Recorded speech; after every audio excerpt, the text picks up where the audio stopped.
Ladies, oh, fuck. One sec. If you didn't understand this thing, it's not for you.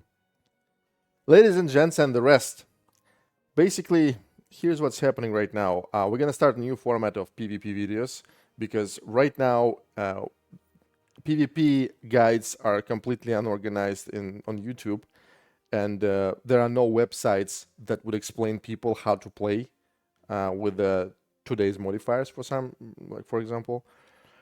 That's why what I want to do is I'm going to start this series, and on the thumbnail you're going to see the preview that has 3 modifiers. So next time, obviously we're going to, I'm going to show you these decks and videos today, how to play, and you're going to have 2 days, unfortunately, to play until the modifier changes, right?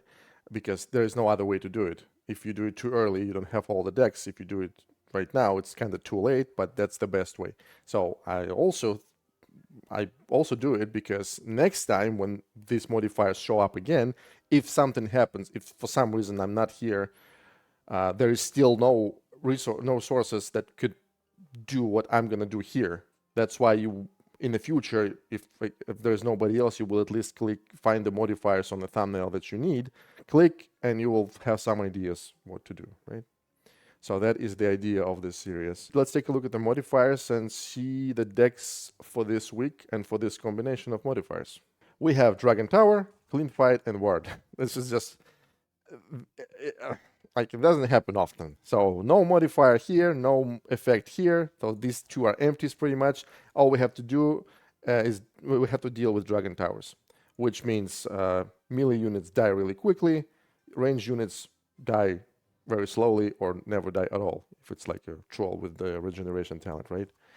So towers are weak against range units and strong against melee units. That's pretty much, long story short, right? Now let's take a look at the decks and see what we're doing this week. So the first deck is going to be the Emperor. The idea is very simple. You throw Emperor, then you use his talent on, ideally on the Harvest Golem if it's in your hand, but you can do it on a Griffon as well, which makes Griffon extremely deadly against towers. So this Griffon will be able to take tower solo, especially with the burning talent from the Emperor, even if it's not buffed by the Emperor's talent. So the idea here is you throw Emperor and Harvest Golem one way, and you throw Griffons the other way. You obviously put Witch Doctor behind. Well, it's very situational. I can't really tell you where to put them, but you don't use Shaman until overtime. So sometimes the opponents doesn't know if you have a Shaman at all, and they just they spend a lot of resources just to damage your core a little bit, and that's why they're gonna pay for it at the end of the game, because if they don't have Shaman and you think you don't have Shaman, they play completely differently. So that is the idea. But I'm gonna make a mistake and I'm gonna throw a Shaman right away because I had to throw something and I didn't have anything in my starting hand. But this is the idea how to play this deck. And obviously you use Quillbore to destruct things, and it's a really good tank and destruction for Dragon Towers. I believe that's all. Obviously levels, it's like, ideally, I boosted this slot, and I valored this slot. That's why my Witch Doctor is level 11, which is very, very good, right? The talents are very, everybody understands the talents. Plus 2 levels on the Emperor, poison on QB to deal with Murlocs. Deep Breath could be used with any talent as long as it's not double Deep Breath, or even talentless Deep Breath works. Harvest Golem with a stun talent, extremely overpowered, super pooper strong. We don't use chickens because it's useless against the towers. Griffon I already said, with increased range. This is the only usable talent. Shaman with healing totem to heal the core, and Witch Doctor with a shield talent. There's nothing else, right? All of that is pretty much used everywhere in every single deck. Okay, let's go. This is a cut from my stream. We're playing against level 11 guy, which means he has all the 10s and 1 level 11 at least. 2-2-2, terrible starting hand. There's no Emperor, no idea what to throw. This was one of the first games, that's why I made a mistake and I threw Shaman right away, going Witch Doctor on the left side. I guess back then Witch Doctor was not, I didn't have a Valor slot. For some reason it's level 10, not 11. Okay, this is a terrible use of his Deep Breath and Execute. So he executed my base, and this guy, a Harvest Golem, then he Deep Breathed. He didn't kill a single thing. That's why it's just a waste of, what, 7 gold? And all I got is damage. Now finally we have Emperor.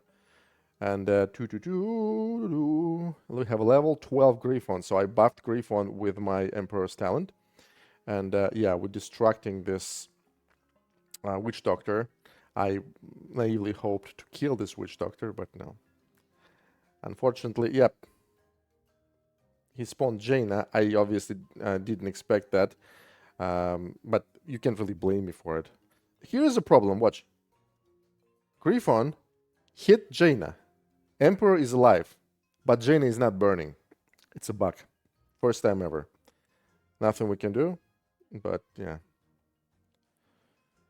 So that Shaman at the beginning of the game that was almost dead, look at it. He is still doing a really good job. And yeah, so this is how you play. Very slow deck. You don't rush, you just play slowly, chill. I hate this word, you chill. And at the end, you just heal your core and you damage his core. That's it. It's really hard to kill your Harvest Golem and the Emperor, because if you do it correctly, you buff the Harvest Golem, you give it +2 levels, and it's extremely hard to kill. Try to keep your Deep Breath to kill Jaina right away. And try to kill Jaina and hit the core, because that hitting the core every time you kill Jaina is going to make a difference at the end of the game. All right, that's pretty much it. You've seen it a million times. Again, no, Emperor first. Emperor, exactly, you did. Now you drop Harvest Golem. Harvest Golem is level 12 instead of level 9. 2. And we couldn't hit. We still haven't hit his core at all. So, yeah, see? I'm telling you what to do, even though I have no idea what I'm doing myself. Yeah, just wasted 4 gold, kind of. I only got 1 gold value out of it. I only killed Kobold. So the Kobold doesn't get that gold. Okay. I'm doing stupid things. I'm throwing Quillboard. I don't know what for, so I just wasted 2 gold myself. We managed to hit Jaina with Emperor, so Jaina will die. And our Griffons made it to the core. I'm throwing... Okay, our Griffon is by the enemy's core right now. I'm throwing the Emperor, knowing that, and now Griffon is going to die pretty much all the time right away, but the core is still burning, and that's pretty much all you need to win this fight. That's it. There is nothing he can do. He cannot heal it. From what I understand, he doesn't have a healing totem. Yeah. All you have to do now, after that, you just have to... Oh. You just have to... Again, the core keeps burning. You just have to survive now. Yes, we're going to give this Emperor away for free because we don't have anything to protect him with. But the game is pretty much done. All you have to do is not fuck it up. And the most important thing for Jaina is overtime. Because when overtime starts, she will start attacking your core like crazy. And all you have to do is just heal, and kill Jaina as soon as possible. So yeah, like this. You Deep Breath like that. This was a perfect use of Deep Breath. Ideally, if we could kill a couple of Kobolds or Murlocs from Griffon in between, that would be even better. If they were in between the core and the tower. All right. Yeah, see? He is throwing everything to attack the core. He is not defending. So we're going to try to take his tower and just push him. Because we can't defend our core other than healing the core. But we can attack like madmen. So he is throwing a Deep Breath even without Jaina, because yeah, he needs to do something, and this is his last chance, and this is his time. This is his overtime.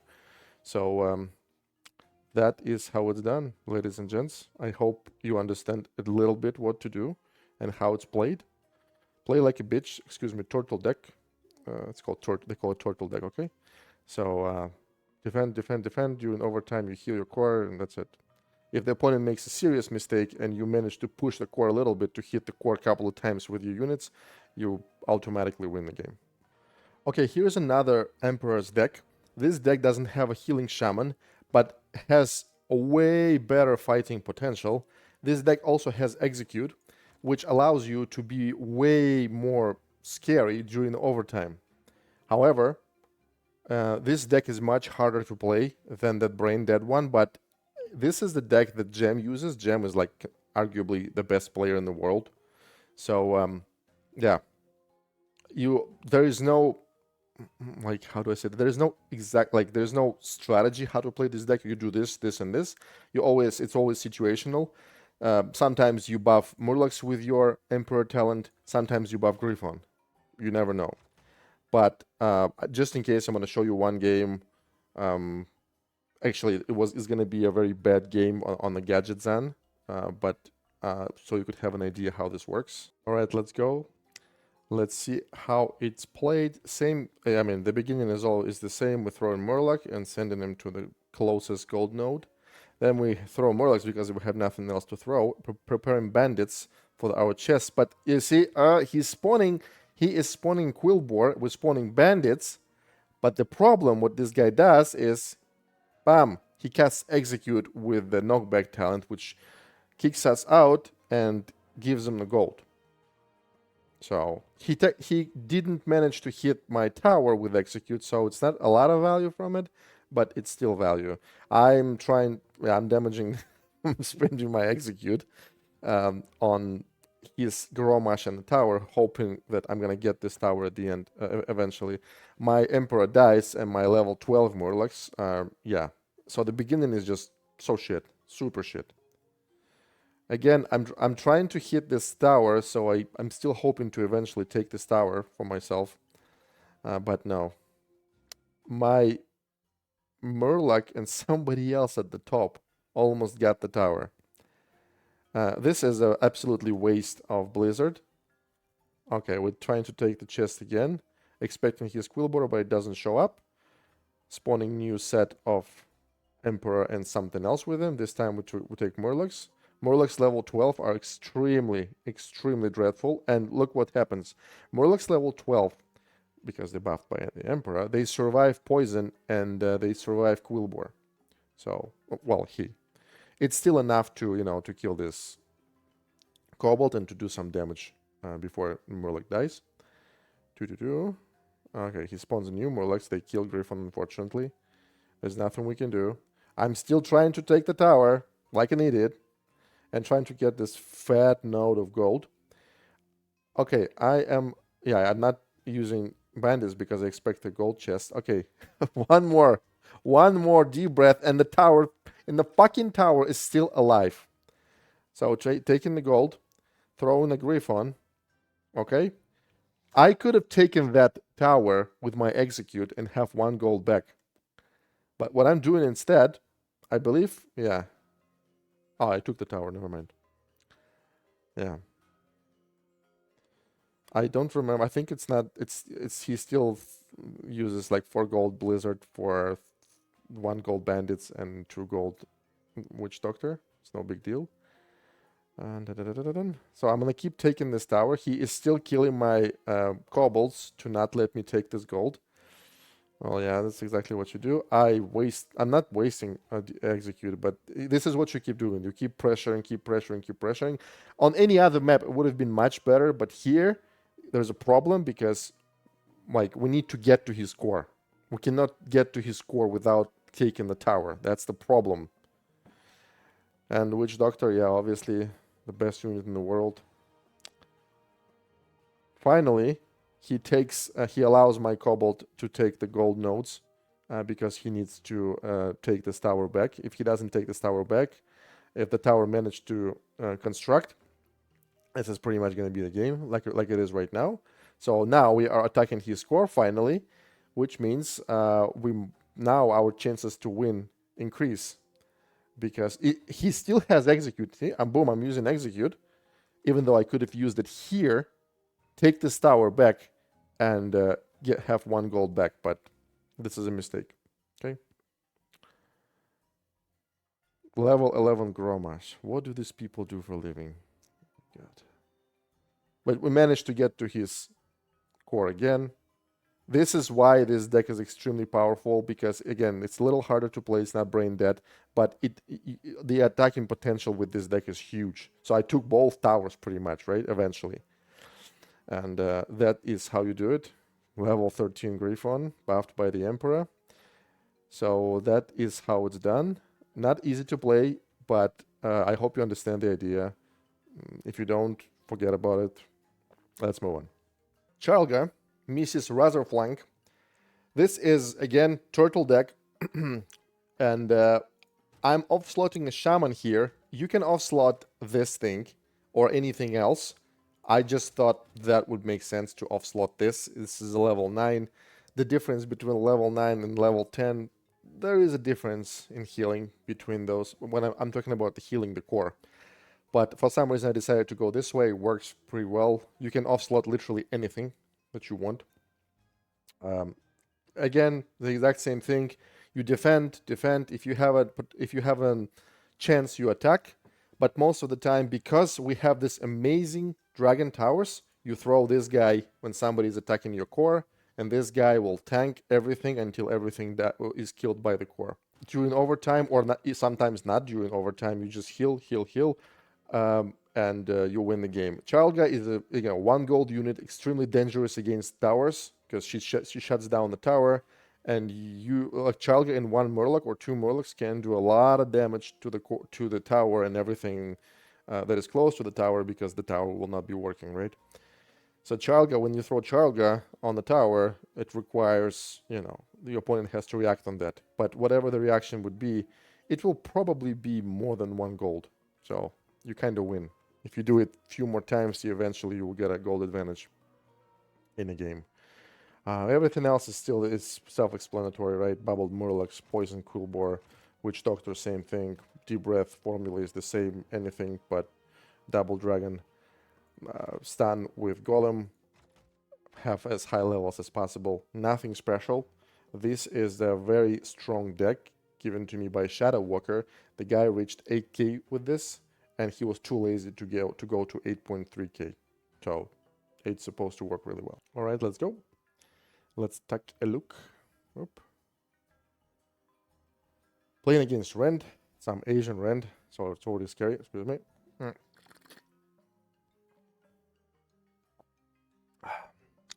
It was a stupid idea. Should have gone with Charlga and attack his core, his tower, sorry. But I decided to go like this, and I think it was pretty stupid. So Rend, the way you counter Rend with this deck is you throw Murlocs and you destruct Rend with Quillbore, exactly. So they kill this Drake, and then, yeah, the Rend will charge like that. We technically don't care. Yeah, this was a mistake. I'm casting Deep Breath, watch. I did not hit his core. This is actually the game that doesn't happen often, but I'm going to show you what to do when this happens, if it ever happens to you. So I don't remember if this Rend has a healing shaman as well. We will see. Okay, you see this? I'm throwing Murlocs to kill this Drake, so the Rend falls on the ground, because I know there is a Harvest Golem here, and he will tank Rend. That's why I don't throw Quillbore here. Instead, I'm going to throw Quillbore right there. I'm hoping that he doesn't have Fury on his Dwarf, and he does not have Fury on his Dwarf. That's why he's going to lose. Okay? I'm not casting Deep Breath because I see the shield from the Witch Doctor on the Rend and the Witch Doctor. So I'm just waiting. That's why I'm not casting it here. And he doesn't have, he has a mind talent. That's why it's fine. And he couldn't kill our Quillbore, but the Quillbore was killed by, Witch Doctor was killed by Prowler, unfortunately. All right, we'll go like this. Yeah, our Harvest Golem is gonna tank, and after Harvest Golem dies, we still have some time to kill Rend, to kill the Witch Doctor. We kill everybody. So we technically have to defend only, but we attack. We're going hard. Again, throwing Quillbore on the Miner. Now we're not afraid because we know he doesn't have Mind Talent, Fury Talent. That's why he is going to lose one-on-one to our Quillbore. And that's all we need. Unfortunately, I cast Deep Breath on a Witch Doctor that was shielded, and he survives. trying to fight for gold nodes, trying to not let him attack our core. That's all we gotta do. That's it.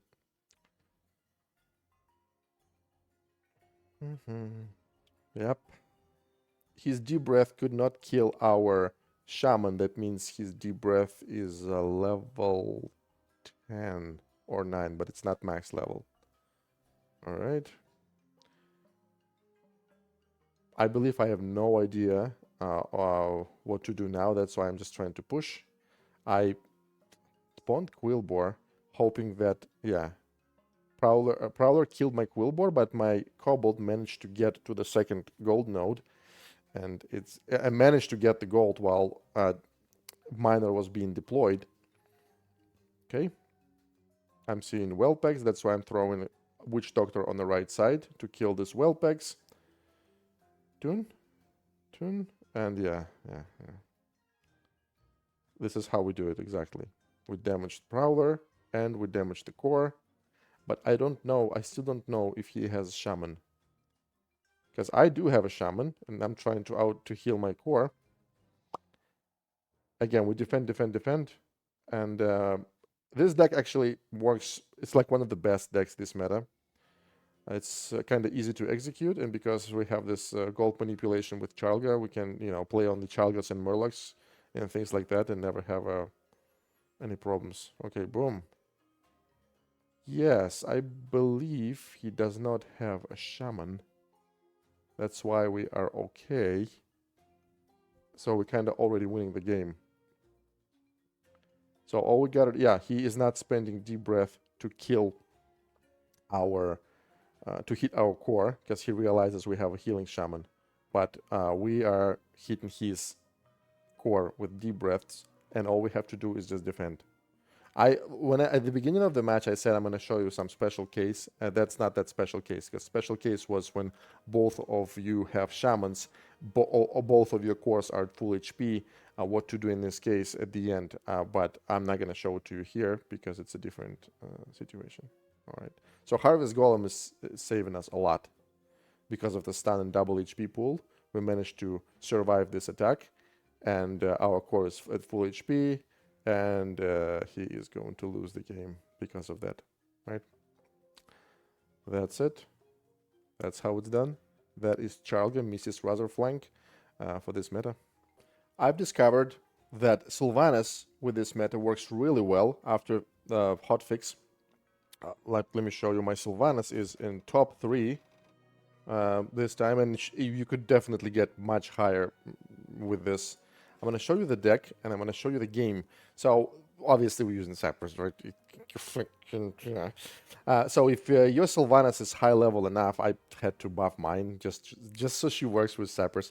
So, as we all know, that Sylvanas now, her Banshee survives Deep Breath, and Sylvanas cannot be killed by Deep Breath unless Deep Breath is, I believe, is even level. So you need at least level 10 Deep Breath to kill this particular Sylvanas, right? And because Banshee survives, Sylvanas is pretty usable now. And the idea here is that Sylvanas and Polymorph, Sylvanas obviously with this talent, Black Arrow, kills literally everything. Especially when somebody comes to your core and you polymorph that, your tower, and Sylvanas, they kill, like, even Drakisat will die. That's how hard she hits.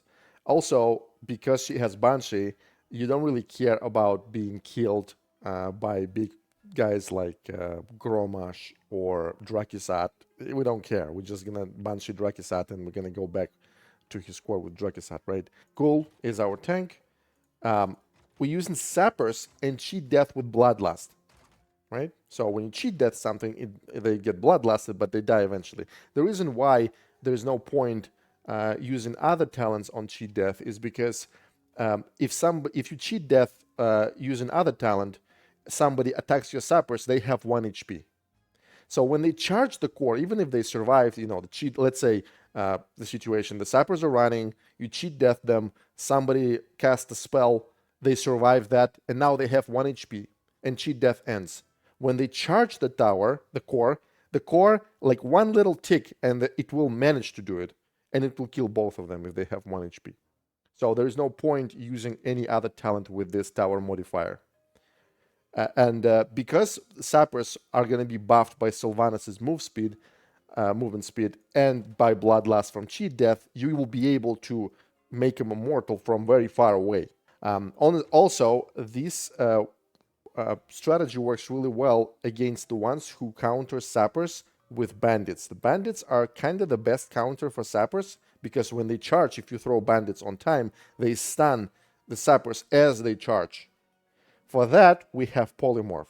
So you either use Cheat Death, you obviously, like, the way you play this deck, I'll tell you and I'll show you.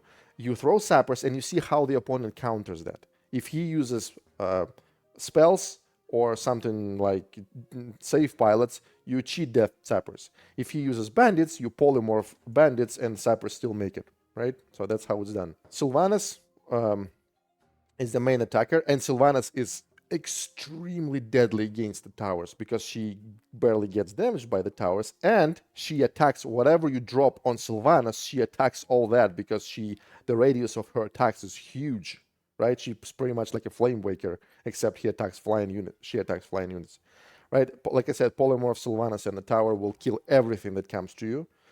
Witch Doctor, Ghoul, it's sometimes what you just send, like to get chests, or together with Sylvanas. Just don't group them all together, because one deep breath, you know how it works, right? Griffon Rider, same thing. You use it as a defensive tool. Sometimes you throw it on the tower just to distract your opponent. You know, high level Griffon can take sometimes the tower solo, depending on the level difference, right? Yeah, that's it. And you throw sappers whenever if your opponent has Polymorph, for example, you wait until your opponent uses Polymorph, and after that you drop sappers and Cheat Death, and nobody can kill them. There's no way you can kill sappers with Cheat Death if there is no Polymorph. Okay? I said so many things, you probably forget everything, but I just get so excited when I'm playing sappers. I know it's not for everybody, but I'm going to show you how to do it, because that was I managed to get a lot of points with this deck. All right, let's go. Sylvanas versus Baron. Yeah, preparing to get the gold chest. In case he throws whelps, we throw in Witch Doctor behind. He cannot one-shot our Ghoul with Deep Breath. Yep. Managed to get the gold. Now we throw in sappers. Let's see how he counters that.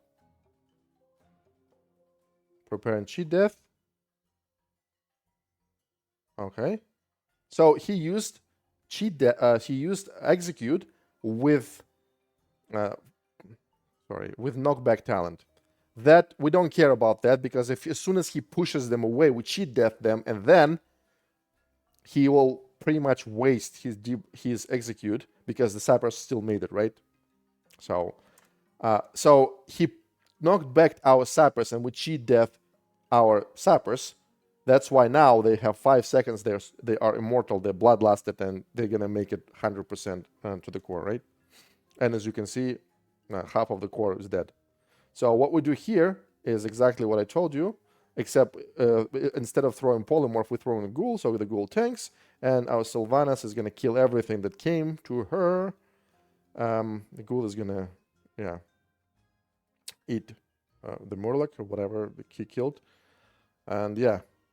He's gonna try to. Okay, here's what I'm doing here. Just look at how I'm polymorphing things. Bam. So we're gonna kill the Ghoul, and then we're gonna kill a polymorphed QB that can do a lot of damage to Sylvanas, because Sylvanas attacks with elemental damage, but because of his polymorphed, everything died. Okay, boom. So now watch. Watch. Okay, this was an amazing use of Deep Breath. He killed sappers, he damaged the tower, he killed my Griffon, and he killed my Sylvanas. Now I only have Banshee. Okay? For some reason, he's not doing anything about it.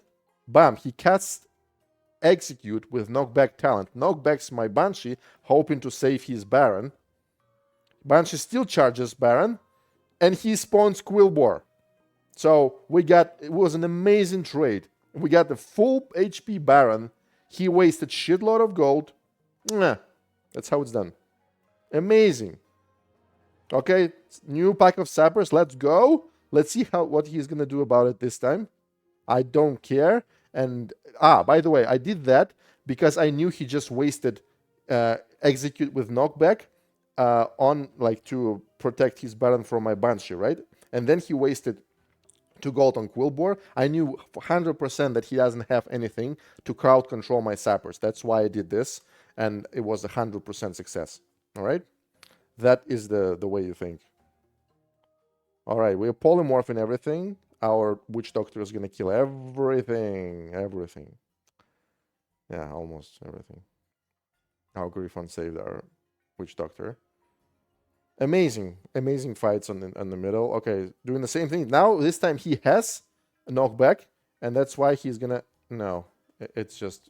This is how you play Sappers. Oh my god, it's so much fun. I can talk about it for hours, and I can play a million games on Sappers. Okay, never mind. This is the deck. And the last deck of this meta is Jaina, which usually is the first deck. It should have been number 1, but for some reason I put it at the end. I don't know why. We all know that combo, guys.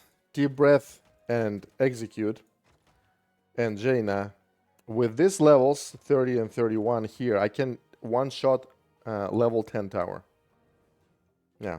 Obviously, when you one-shot towers, you make sure that you kill everything on the screen, or as many things. Execute with Jaina can kill like the fattest units, like Drakisat, you know, and people like heroes like Drakisat, units like Molten Giant. She doesn't care about those, right? So what you do is, this is obviously to take gold and defend, to take chests, to distract, to defend, attack, or attack towers. Jaina is, you know, you throw Jaina somewhere far away. So, because usually when Jaina is thrown, somebody casts deep breath on Jaina because they know if she's on the field, you know, it just bothers people, right? Everybody's trying to kill her. There is nothing to explain. You just, your general strategy, you try to get as much value out of spells when you cast them. You wait until overtime. During overtime, you are the king of the world. All right. And if you manage to damage enemy's core, like even shamans can't out heal that if you play correctly. So unfortunately, there's millions of games. I just physically won't have time to show you all the possible cases. But as an example, let's take a look at the game. All right, let's go. Gromash versus Jaina.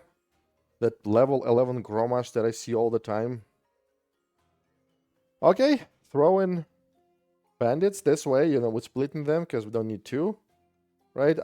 It's not the best starting hand. Trying to get as much value out of it. I honestly didn't calculate if I actually got the good value out of these 2 spells, but what's done is done. We managed to get our chests, but this chest, I don't think, yeah, he casts really good Blizzard that kills my Jaina and Quillbore.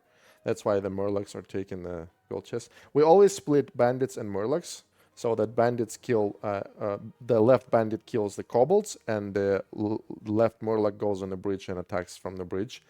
Try to do it this way if you don't have any specific task for those. That's how you throw them all the time. Amazing value from execute. We managed to hit level 11 Gromash and the core. So that ideally that's always should be how you do it. Okay. New chests are coming. Unfortunately, I'm in a very bad position. Yeah. Trying to... Yeah. He lost everything. I lost everything. Trying to get the gold chest now. I don't have anything to protect the core from Murlocs. But now I do. Damage to build his... Okay, here's what I'm doing. Yeah, I'm trying to get this chest, and I'm distracting Prowler with Quillbore. I know Quillbore is going to die 100%, but it's kind of like free cycling, right? Because I damaged the Prowler a little bit, and my Murlocs are going to damage Prowler a little bit. He's almost dead. By the time he gets to my core, he will die, right? He will manage maybe hit the core once. Yeah, nothing else to do. That's why we're going this way, throwing bandits, so they stun the Prowler, and the Prowler died without being able to attack, without being able to do anything. Okay, he's spawning a Murlocs to kill this Griffon. I know that, that's why my Quillbore is gonna go like that, And level 10 Quillboar kills level 10 Murlocs. Poison Quillboar, assuming, right? In PvP, we don't use anything else usually. Okay, this is going to be a very bad thing for me, I believe. Okay, yeah. Wasted execute. He took the gold chest and he killed my bandit. Now he takes the second chest with this 1 HP fucking Prowler. And then he dies, but it doesn't matter. He got a lot of value out of it. And I wasted a lot of gold. Wasted Jaina, killed, had so many units killed. So right now, we're still winning because he took too much damage from us. Like I said, Jaina is like, even if you suck, you still win. Like, you see how many mistakes I made, and I'm still winning. And he is higher level than me. Oh, no. Never mind. It was from the previous game. Okay, boom. Execute. 0 damage to the core. Thrown Quillboar to protect our Jaina. He kind of wasted execute, but at the same time, he did damage our core a little bit with execute. So I can't really say it was wasted, but yeah, this is an amazing Blizzard. Amazing Blizzard. Yeah, that's why I need more Murlocs on the top. He is using 3 gold Prowler to kill my Kobold. Now he's gonna come to my core. And yeah, Jaina almost one-shots things like Prowler. I could have saved this Jaina. I just had to throw a Quillboar between my Jaina and a Quillboar, but I wasn't smart enough then. I can only be smart as now, right? So overtime, this is our time. This is the time when we go big deck. So we have nothing to be afraid of. We're gonna kill everything and everybody. We're already winning the game, and he doesn't have a healing shaman, as you can see. So all we have to do is just survive and spend our skills to defend. Those who don't know, if you spawn Quillboar like this if as close as possible, his poison hits your core. So be careful with that. Sometimes it could be a deciding factor. Bam! Amazing value again. Execute, and we hit the Grommash. He's too far, and he's probably not going to make it to the core anyway. But that's how you do it. This is the right way to play this deck. He uses execute on our core, but again, he doesn't have. His score is too low to compete. And that is how you win the games with Jaina. You play like a bitch, a turtle deck, and during overtime, you just defend and attack at the same time because you're a monster during overtime. That is how it's done. That's all.